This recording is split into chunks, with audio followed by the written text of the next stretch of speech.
नमस्कार, जय श्री राम। 2026 का आगमन हो चुका है और पहली जनवरी है। मतलब फरवरी आखिर और मार्च के समझ लीजिए 20 मार्च के बाद चुनाव शुरू हो जाएगा। तकरीबन 30-40 दिनों का ये चुनाव का पूरा दिन डेट होगा। 5-6 चरण में अगर चुनाव होते हैं तो। और मई 2 मई को पिछली बार रिजल्ट आया था, उसी के आसपास का इस बार भी रिजल्ट आना है। तो समझिए मात्र 2 महीने का टेक्निकली बंगाल चुनाव दूर है। 2 महीने तो आप इसको मेरा फॉर्मल ओपिनियन पोल समझ लीजिए। दूसरा, या आप इसको जैसे देखना चाहते हैं वैसे, लेकिन बंगाल पर मैं 2026 में आज के समय भाजपा कहां खड़ी है, ममता बनर्जी कहां खड़ी है, एक सटीक विश्लेषण करने का प्रयास करूंगा। आप लोग वीडियो में जुड़े रहिएगा। राष्ट्रवादी है तो चैनल को सब्सक्राइब कीजिएगा। ममता बनर्जी के समर्थक चाहे तो मुझे गाली दे सकते हैं, मुझे कोई दिक्कत नहीं है, लेकिन मैं वही बोलूंगा जो इस समय वास्तविकता है, दोनों तरफ की बात। ठीक है, पहले हम शुरू करते हैं जो सबसे बड़ी डेवलपमेंट है, अधीर रंजन चौधरी वाली। आखिर अधीर रंजन चौधरी पहले प्रधानमंत्री से मुलाकात करते हैं, फिर ममता बनर्जी पर वार करते हैं, और बंगाल चुनाव को लेकर के जो भी स्थिति है यार, ठीक है, ये कहां से क्लोज होगा यार। बंगाल चुनाव को लेकर जो भी स्थिति है उसको क्लियर करते हैं। ठीक है, अब अधीर रंजन चौधरी क्या दे रहे हैं संकेत। इन्होंने कहा कि टीएमसी वोटर लिस्ट में गड़बड़ी, चुनाव में हस्तक्षेप और हिंसा लगाए। तो क्या अधीर रंजन चौधरी बंगाल चुनाव से पहले भाजपा में आ सकते हैं, और अगर ये बीजेपी में आए तो क्या मुर्शिदाबाद में ये चुनाव जीत लेंगे? क्या मुर्शिदाबाद में कुछ वोट ये मुसलमानों का अपने खेमे में लेके आ पाएंगे? ये कोरी कल्पना है। अधीर रंजन चौधरी का अपना व्यक्तित्व अवश्य है, अपना व्यक्तित्व अवश्य है। ये पूरे बंगाल में कुछ कांग्रेस का हिंदू वोट जरूर अपने तरफ लेके आ सकते हैं, ये बात और है। कुछ कार्यकर्ता आ जाएंगे, कैडर आ जाएंगे, तो जो भी आधा % का हेल्प हो सकता है वो जरूर हो जाएगा, लेकिन एक भी मुसलमान वोट लेके आएंगे?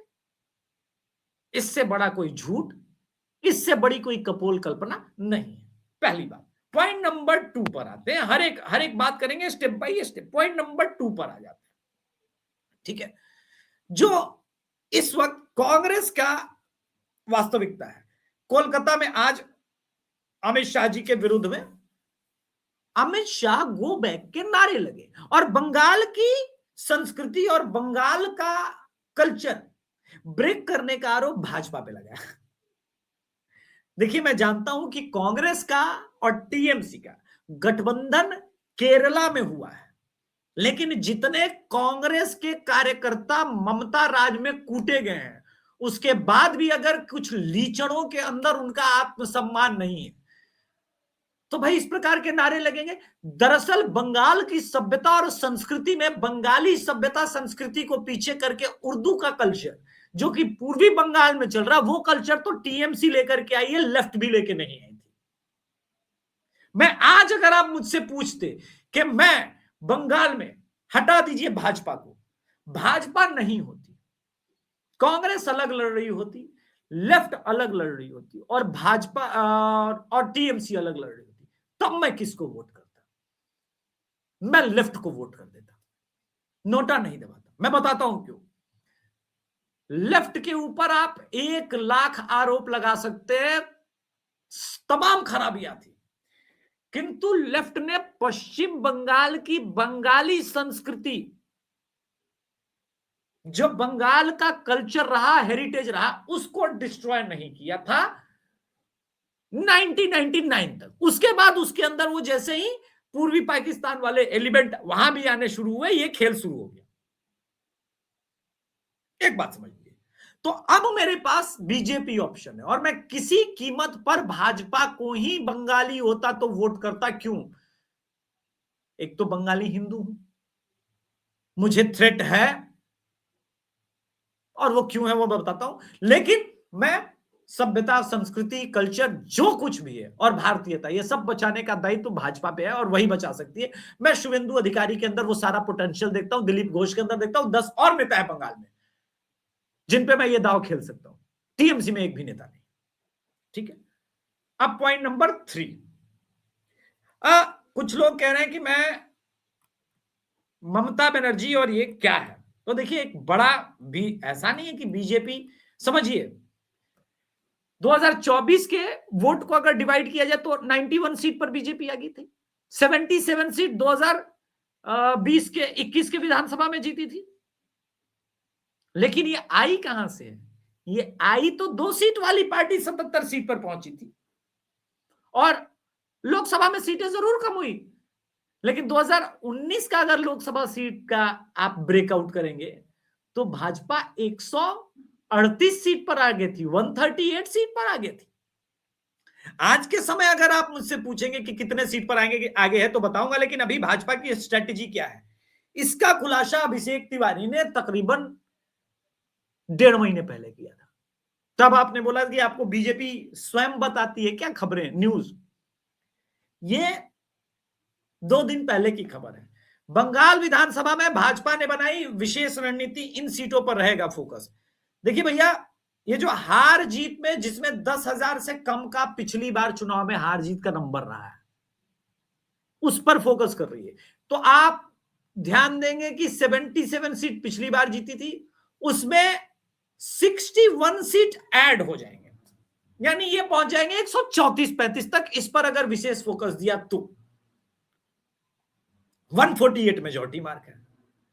जब इतना आगे बढ़ जाएंगे तो आप कैलकुलेट कर लीजिए 25-30 इसमें सीट ऐड और ये कर पाने में सक्षम होंगे, क्योंकि 15,000 वाले भी जाएंगे, 10,000 के नीचे वाले जाएंगे तो 15,000 वाला भी उठा के लेके जाएगा। सरकार बनाने का एक अच्छा ऑप्शन है। दूसरा, अमित शाह और ममता बनर्जी के बीच जो टक्कर है वो कितना नेक टू नेक है, कितना जबरदस्त है, इसका उदाहरण आपको इससे मिलना चाहिए। अमित शाह जैसे ही ममता बनर्जी पर बोले कि ममता घुसपैठ नहीं हो सकती, तो ममता बनर्जी पीछे नहीं रही है, बोली शकुनी का चेला आया है। शकुनी का चेला आया है मतलब मोदी जी को शकुनी बोला है। घुसपैठ बंगाल से तो क्या पहलगाम क्या आपने कराया, यानी क्लियर कट ये है। हालांकि इस पिच पर ममता बनर्जी कमजोर साबित होगी। क्यों, अभी मैं बता रहा हूं। बीजेपी चाहती है कि इस पिच पर लेकर के आया जाए। पूर्वी बंगाल का इंपैक्ट बहुत ज्यादा है, हीट है, और इस हीट टेम्परेचर में आप देख सकते हैं कि जो पूर्वी बंगाल में है, प्रतिदिन हिंदुओं के साथ कुछ ना कुछ हो रहा है। राजवंशी समाज हो, मथुआ समाज हो, जैन मंडल हो, ये सभी डायरेक्टली कनेक्ट कर पाते हैं अपने आप को पूर्वी बंगाल से। ये बात ध्यान रखिएगा। इनका प्रभाव 71 सीट पर है, 77 पे बीजेपी है, यानी यहां भी सरकार बनने के परिस्थिति में आप आ जाएंगे 148। अब एनआरसी में कटे हुए नाम, ये वो मुट्ठी है, बंद मुट्ठी 1.25 लाख की, खुली तो खाक की। अभी ये मुट्ठी बंद है तो 1.25 लाख की मुट्ठी है, इसमें पता नहीं कि किधर जाएगा, लेकिन 58 लाख तो कट ही गए वोट। इसमें मरे हुए Hindu voter, migrated Hindu voter और लार्ज चंक में मुसलमान वोटर हैं, इसमें कोई संदेह नहीं है। लास्ट टाइम मार्जिन ही यही था, इस बात को ध्यान रखिएगा। और एक बात मैं बताऊं कि भाजपा 42% और टीएमसी 44% भी वोट लेके आएगी, तब भी बीजेपी की सरकार बन जाएगी। वोट शेयर पे मत जाइएगा, मैं ये बात बता रहा हूं आपको। यानी 2% अधिक वोट ला करके भी टीएमसी सरकार नहीं बना पाएगी, क्योंकि मुसलमानों का ब्लॉक वोटिंग उनको मिलना है। और मुसलमान का आप एक मोटा मोटी एस्टिमेट समझते हैं कि पहले हिंदू 70% था और मुसलमान 27% था। ठीक है, अब मान लेते हैं कहानी बदल गई है, हिंदू 68% है, वो 32-33% है, इतना तो हमको मान के चलना पड़ेगा। लेकिन अब एसआईआर प्रोसेस के बाद वो वापस 30% पर है ऑन एन एवरेज, और हिंदू की बढ़ जाएगी तो 70%। रेशियो ऑलमोस्ट यही रहने वाला है। इस चुनाव में तमाम तिकड़म के बावजूद उन अभी भी 1,40,00,000 रडार पर है। मेरा मानना है कि कम से कम भैया 40-50 लाख निपटेंगे, नंबर पहुंचेगा 1 करोड़। और 1 करोड़ वोट कट जाएगा ना, तो ममता बनर्जी की सांस अटकने की दूसरी कीमत है। अवैध निवासी रहेगा तब ना वोट करेगा जी, है उसका वोटर लिस्ट में नाम रहेगा तब ना वोट करेगा। मान लीजिए कोई अभिषेक तिवारी है, अभिषेक तिवारी को वोट करने नहीं दिया जा रहा है, लेकिन अभिषेक तिवारी का जो फेक वोट डालते हैं बांग्लादेशी मुसलमान, अभिषेक तिवारी वोटर लिस्ट में नहीं रहेगा तो नाम के किसके नाम पे वोट डालेंगे? है खेला तो यहां भी हो रहा है। तो एक सिचुएशन ये है। अब दूसरा सिचुएशन पूर्वी बंगाल के इंपैक्ट पर बात करते हैं, यह भी बहुत आवश्यक है। देखिए, इस आर्टिकल के लाइन पर मत जाइए। Bike, bus, train, Bengal migrants escape Orissa after Bangladeshi वाले प्रकरण के बाद होता है, ठीक है। किंतु मेरे भाई मुझे ये बताओ ना, मुझे ये बताओ, ये बंगाल माइग्रेंट्स मत लिखो, नाम पूछे जा रहे हैं उड़ीसा में। जैसे ही इस्माइल अब्दुल आ रहा है तब दिक्कत हो रही। तो अगर उड़ीसा तक तापमान इतना तेज, इतना भयंकर पहुंचा हुआ है उड़ीसा के अंदर, तो बाकी जगह पे कितना भयंकर पहुंचा होगा, इस बात का अंदेशा तो होना चाहिए।